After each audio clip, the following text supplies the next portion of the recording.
बात करेंगे पेशावर और कराची के मैच की, जहां पर रनों का अंबार लग गया और कराची ने पहले बैटिंग करते हुए 237 रन्स जो है वो बनाए। उसके बाद पेशावर जो है ये मैच 23 रन से हार गया।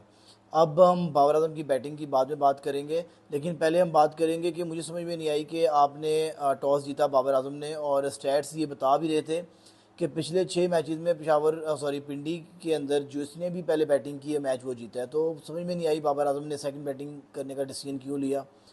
उसके बाद स्टार्ट तो उन्होंने बड़ा अच्छा लिया था। पहली बॉल पे पहली विकेट गिर गई थी लुकवुड को अगर आप स्पेल देखो उसका, तो 4 ओवरों में 19 रन और 1 विकेट, और जहां पर टारगेट जो है वो अप्रॉक्सीमेटली 238 रन का था। तो इस बैटिंग लाइन इस बॉलिंग लाइन के अंदर एक ही आपको जो है वो अच्छा स्पेल मिला, जो कि 19 स्कोर जिसने खाई वो भी 4 ओवरों में 1 विकेट लेकर।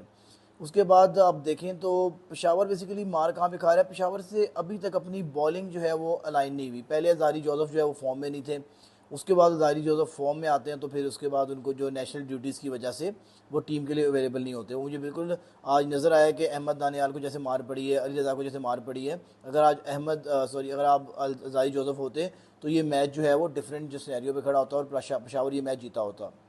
दूसरी बात करूंगा, इनसे स्पिनर मैनेज नहीं हो रहा, कभी सफियान मुकीम, कभी आसिफ यकूब, कभी किसको ट्राई करें। इनकी जो मेन जो वीकनेस है वो बॉलिंग है।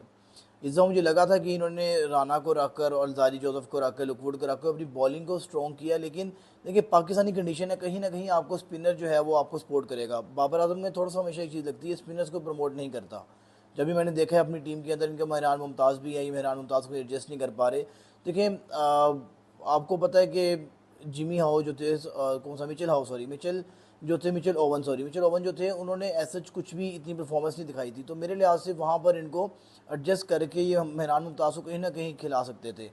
और दूसरी चीज़ ये है कि फील्डिंग इनकी, जो मुझे लगा बेसिकली, जो पॉइंट लगा बेसिकली जहाँ ये मैच आ रहे हैं, ओवरऑल तो इन्होंने ठीक है, फ्लैट पिच थी, मार पड़नी थी, इन्होंने बड़ा अच्छा कमबैक किया था, 3 विकेट्स ले गए थे, यानी कि 19 बॉलों पर 20 स्कोर हुई थी और 3 विकेट्स गिर गई थी। वहाँ पर अच्छा कमबैक किया, लेकिन वो जो मोस्ट प्रोबेबली अहमद दानियाल ने कैच छोड़ा अली रज़ा की बॉल के ऊपर मोहम्मद नबी का, उसके बाद उसको 2 छक्के पड़े, एक चौका पड़ा, 16 स्कोर का यहाँ पे गैप आ गया।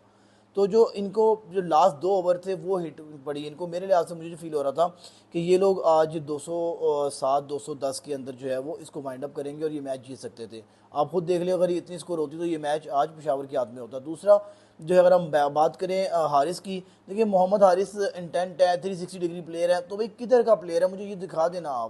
आप इस पीएसएल में देख लें, मुझे इसकी 2 इनिंग्स दिखा दें जिसने मैच विनिंग इनिंग्स खेली हो। आपको नज़र आ रहा है साइम अयूब सेट हुआ हुआ है, वो खेल रहा है, आप भजन यहाँ पे खड़े होकर साथ देते, अगर आप पावर प्ले और अच्छा निकाल देते शायद ये मैच जो है उसका पासा पलटा होता। उसके बाद आप आ जाए नीचे, आपके पास जो टीकेसी हैं या फिर आपके जो भी ओवरऑल बड़े ब्रांड्स हैं, उनका स्ट्राइक रेट आप चेक कर लें कितना, 133 130 110 120 150, ये स्ट्राइक रेट लेके खेल रहे हैं। तो हमेशा जब आप बात करते हैं ना इंटेंट की बात नहीं होती मेरे भाई, आपने क्रिकेट भी खेलना है, ऐसा इंटेंट नहीं दिखानी होती। यानी कि आपका वो साहब हो गया है कि नीयत बंदे की बड़ी अच्छी है, गाड़ी चलानी नहीं आती, दे दो जी नीयत तो अच्छी है इसकी, तो नीयत नहीं देखनी होती, आपने स्किल भी देखना है। तो आज आप देखें बाबर आजम ने कैसे 94 रन बनाए, अनफॉर्चुनेट रहे, सेंचुरी मुझे लग रहा था पक्की है, आज रिदम में लग रहे थे। पहले उनका एक कैच छोड़ा मीर हमजा की तरफ, जो उनका जो एक कैच छोड़ा जो अब्बास फरीदी ने छोड़ा, उसके बाद उस बंदे ने कैपिटलाइज किया। उस बंदे ने, मैं आपको बताऊं, एक टाइम मारा था, मैं नोट कर रहा था, ये साइम अयूब की लेवल की नहीं खेल रहे थे। साइम अयूब जब आउट नहीं हुए थे, इनका और उसका स्ट्राइक रेट दोनों सेम था। तो बाबर आजम ने आज दिखाया कि 191 के स्ट्राइक रेट से मैं खेल सकता हूं, लेकिन मसला ये है कि बाबर आजम को स्पोर्टिंग रोल नहीं मिलता। आज बाबर आजम को स्पोर्टिंग रोल मिला होता, आज इसने 100 बनाई होती, तो आज फिर वही बात होती कि बाबर ने विनिंग नोट के अंदर आके 100 बना दी। देखिए चक्कर ये होता है कि जब तक आपको स्पोर्टिंग रोल नहीं मिलता आप कोई परफॉर्मेंस नहीं दिखा सकते। मुझे उम्मीद थी आज हारिस जो है वो ओपनर आया था, कुछ करके जाएगा। साइम यूब ने बेहतर नहीं खेली, लेकिन एक कैच छूटने के बाद भी वो बंदा जो है कन्वर्ट नहीं कर सका, तो एक कह लें कि अच्छी चीज़ नहीं इनके लिए, कोशिश करनी चाहिए इनको कन्वर्ट करें। दूसरा ये कि पेशावर सलमीज़ के लिए ये कि आपका जो कप्तान है वो फॉर्म में वापस आ गया है।